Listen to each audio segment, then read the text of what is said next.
Did you know that one of the most dangerous stunt driving scenes in all of the Fast and the Furious movies was filmed on a road that was deemed too dangerous for the public to drive on? And that Paul Walker accidentally crashed a car in his first time trying stunt driving, but the director liked the way it looked, so they kept it in the movie? In the Fast and Furious series, we've seen some of the craziest stunts of all time. Cars have been driven off cliffs, they've been launched into the air, they've been crushed by tanks and dropped from parking structures. Let's take a look at some of the shocking details about the Fast and Furious stunts. When a stunt driver in a movie calls a particular stunt his favorite, you know it has to be good.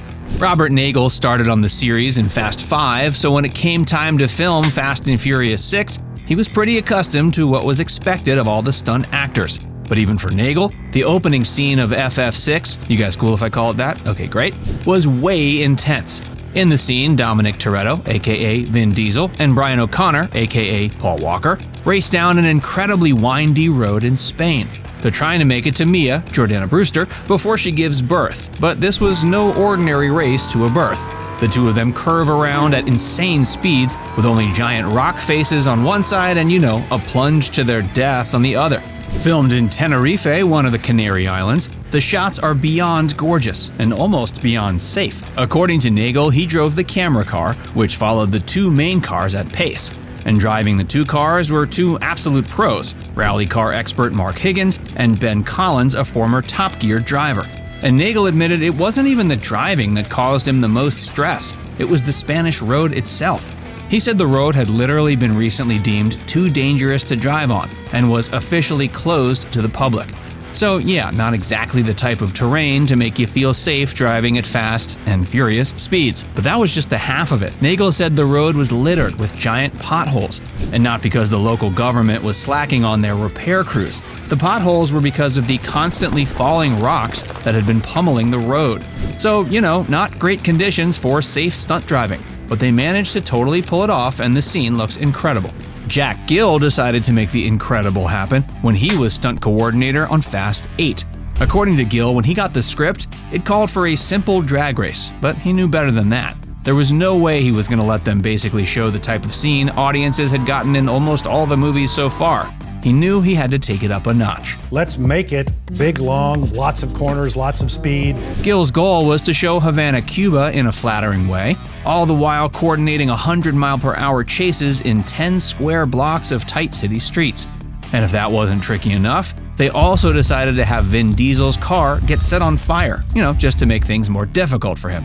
But they had to figure out how to get the right amount of fire, enough for it to look realistic and challenging, but not so much that the stunt driver couldn't see. So they installed propane pipes to pump in the fire and put special gel on the stunt drivers to deal with the flames that kept wrapping around into the car. At one point, the heat was so intense for the stunt driver, they had to think fast. The spin around 180 was because it got so hot on the stunt driver. We said, why don't you drive in reverse?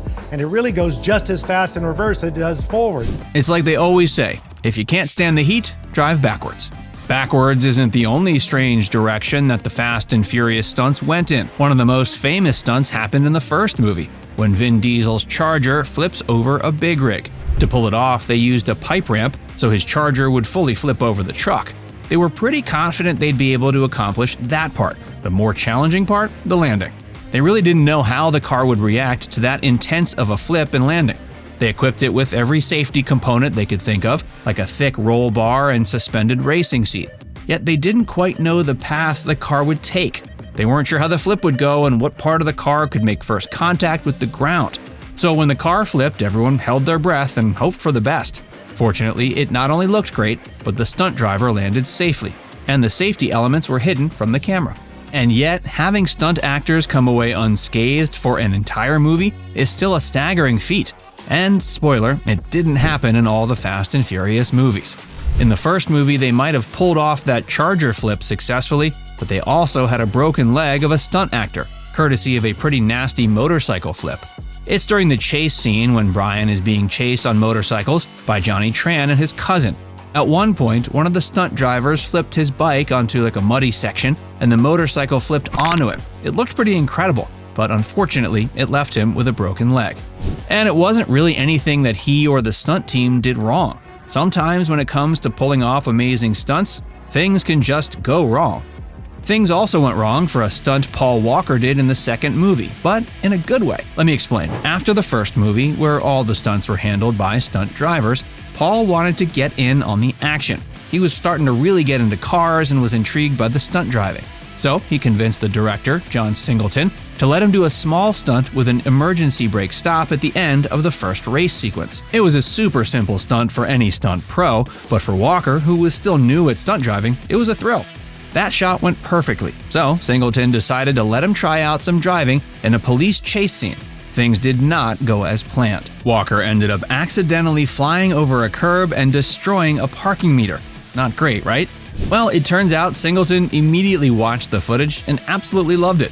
They kept it in the movie as if it had been written into the script, so a happy stunt accident.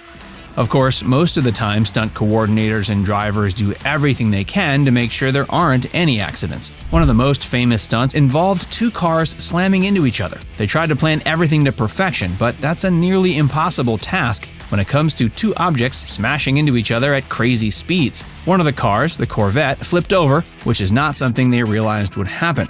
And there was a distinct possibility things could have gone seriously wrong for the stunt driver. Fortunately, the stunt coordinator, Terry Leonard, erred on the side of precaution. Before the shot, he made sure the stunt driver had a pull strap in the stunt car. It's a strap that's just below the dash, so if things start to go haywire, the driver can yank himself underneath the dash to be more protected when the car starts to flip. And apparently this was what saved the driver's life.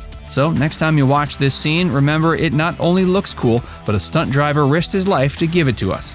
And while the actors in these movies aren't risking their lives, they can still have favorite stunts and favorite scenes from the movies. Jordana Brewster, for example, got a total thrill with one stunt in Fast 5, even though it caught her by surprise. Turned out I had to jump off a building. She had never done any harness work before and was, TBH, pretty scared on the day. But ultimately, it was a good experience for her. That stunt was special to me because Paul was so patient. For Vin, it's the tank sequence in Fast and Furious 6. I mean, the idea that there's a lot of ingenuity there. You see why our guys are so proficient. They're able to rob you in motion. For Tyrese Gibson, it's definitely the jump off the bridge in Furious 7. All-time favorite action scene had to be when Vin and Paul drove off the cliff. For Ludacris, it's when Tyrese's character jumps onto a moving car. Favorite stunt is when he jumps on the car at the end, man. Gal Gadot said it's Gina and Michelle's fight scene in Fast 6, and Paul Walker talked about how it was the fights he liked the most. Okay, I'm gonna need to watch some videos of like a calm stream or a bunny rabbit, something to get my heart rate back down to normal. Because simply talking about these insane stunts is enough to get it, well, racing. Have any thoughts on the wild stunts in the Fast and Furious movies? Let us know in the comments section below.